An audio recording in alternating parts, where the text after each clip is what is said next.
Hey guys, Jason here. Today's video, as you can see, is going to be the first in a new mini-series. With the release of DMP's second set featuring the return of the infamous Astral Reef and Aquan, I thought now would be an appropriate time to do a retrospective on the OCG metagame from the very early days of Duel Masters. In this series, we're going to look at different kinds of decks that would have been played as each of the sets came out, which will give us an overview on how the game has evolved.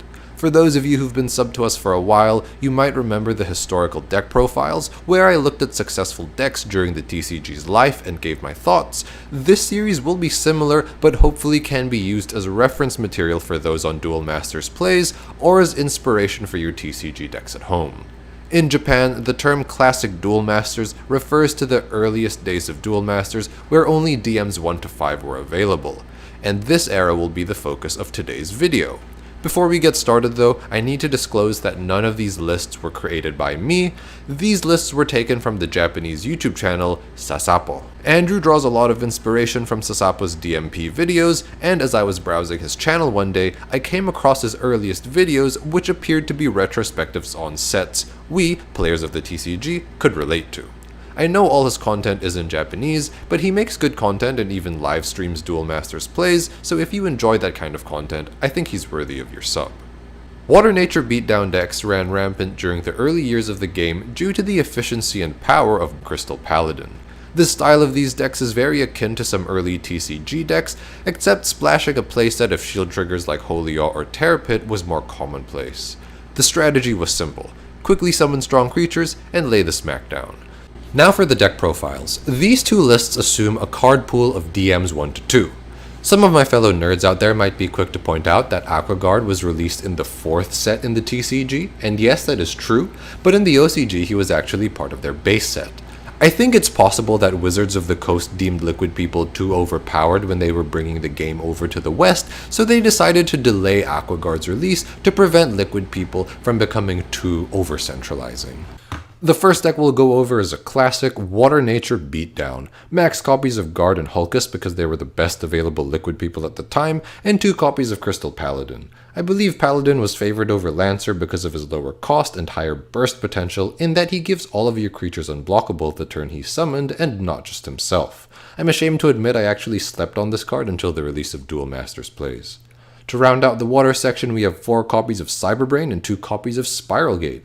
Cyberbrain is a card that we never got in the TCG. Instead, we got a watered down version in Brain Serum, which is identical in stats but only draws you 2 cards while Cyberbrain draws you 3.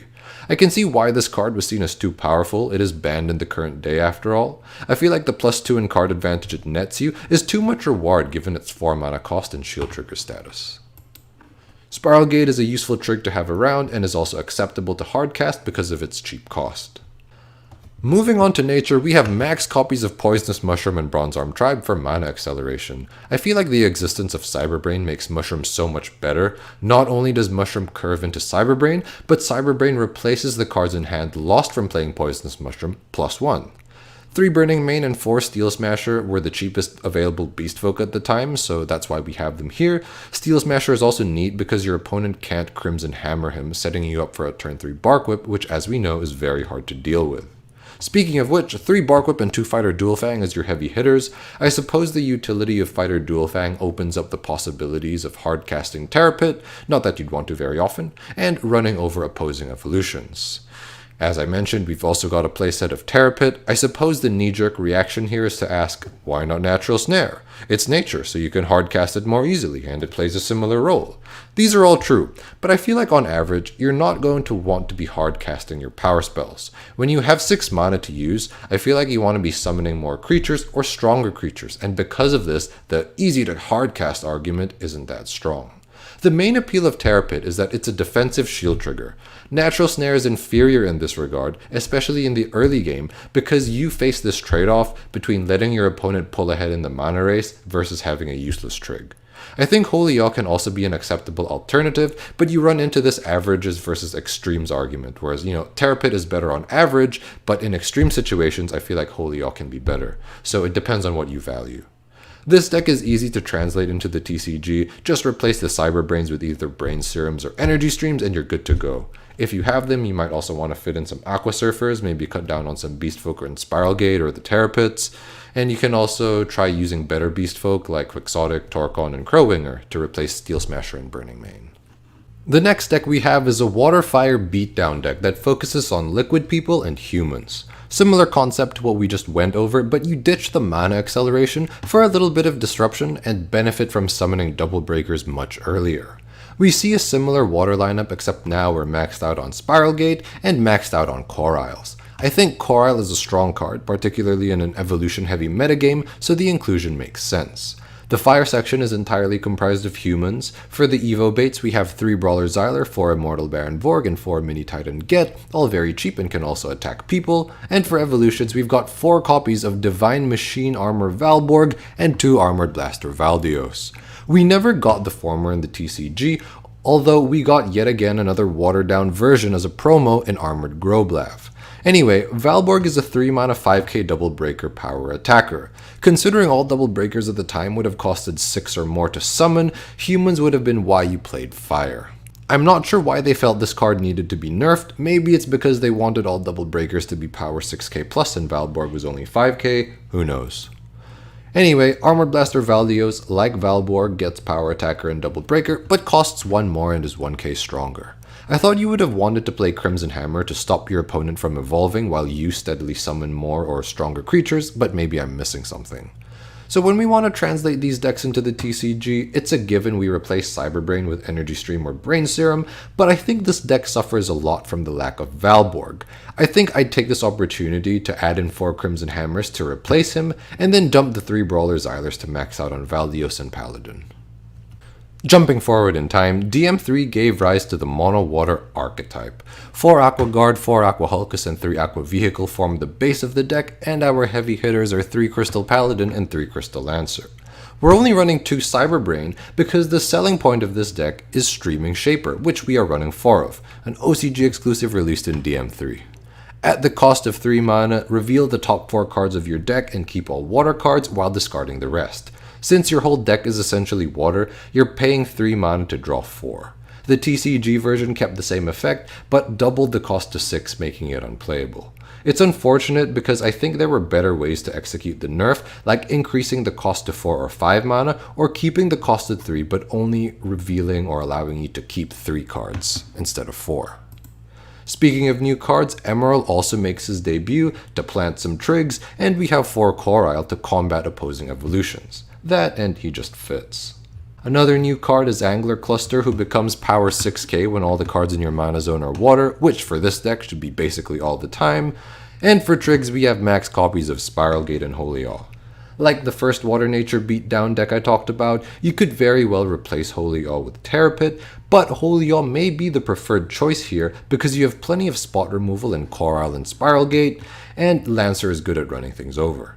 To translate things into the TCG, I would try to replace Aqua Vehicle with Aqua Surfer if you can, and replace Streaming Shaper with Energy Stream or Brain Serum, whichever one you didn't already replace Cyberbrain with. The other deck I have for DM3 is yet again a Water Nature beatdown deck. It's very similar to the one we covered, except it is now able to take advantage of the newly printed Mana Nexus, a shield trigger that lets you put a card in your mana zone into your shields. The list has also gone with Holy Awe instead of Terrapit. Spoiler alert, you're going to be seeing a lot of liquid people beatdown decks this video.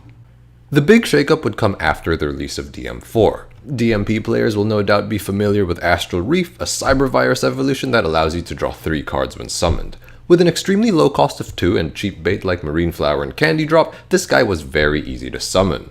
Being an evolution also meant it had speed attacker, making it much faster than my beloved illusionary merfolk. Astral Reef for many expansions would be the go-to engine for pretty much every deck. When the game eventually made its way to the West, Reef was deemed too powerful, so we instead got a heavily nerfed version in Astral Warper. I've tried to theory-craft a deck focusing on Warper, supported by Lucky Ball and Marine Flower, but 6 mana is such a hefty cost. Many heavy hitters of DMs 4 and 5, like Balam, Alcadeus, and the Survivors, were deemed too slow to keep up with the quick yet surprisingly well-rounded beatdown decks, which explains the little archetypal variety. Our first DM4 list is yet again another Crystal Paladin beatdown deck. The main difference with this deck and the others is that Beast Folk are falling out of favor.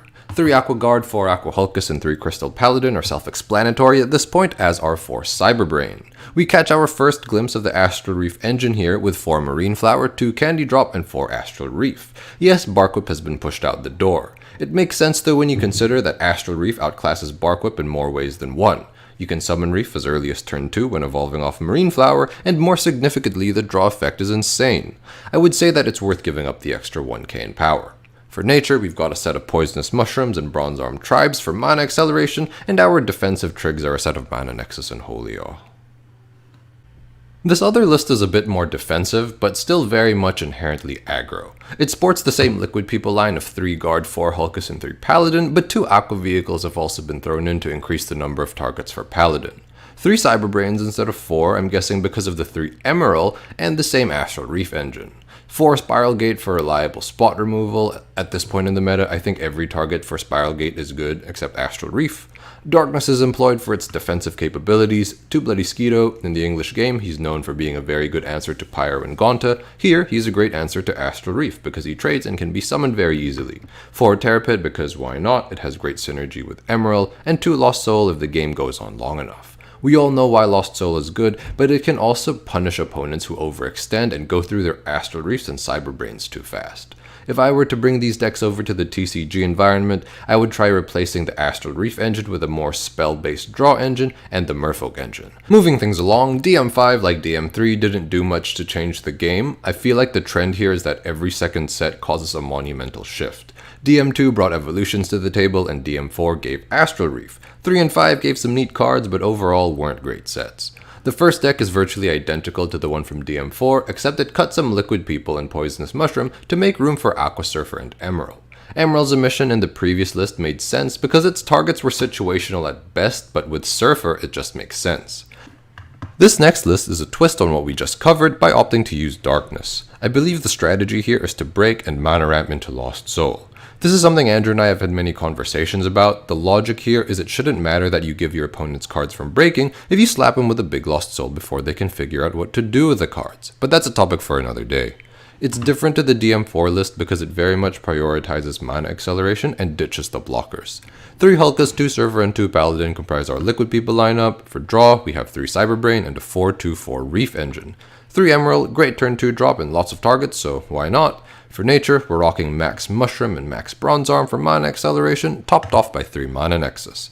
For darkness, we have a fancy tech I've actually never seen before. 1 Gigabolver, which reads, players can't use shield trigger abilities of light cards. So this is very much to shut down opposing Holy Awe. I suspect summoning him would be a direct response to an opponent's Mana Nexus play.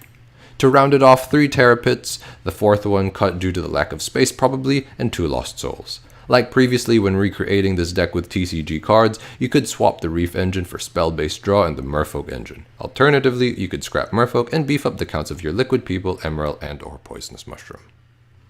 In case you're wondering, I don't think control decks were very prevalent at this point because they were too slow. The Astral Reef engine gave these quicker beatdown decks the consistency they needed to apply sufficient pressure and get bailed out of sticky situations, which eventually put opponents on a timer. Finding ways to out-resource opponents was just too much of a struggle.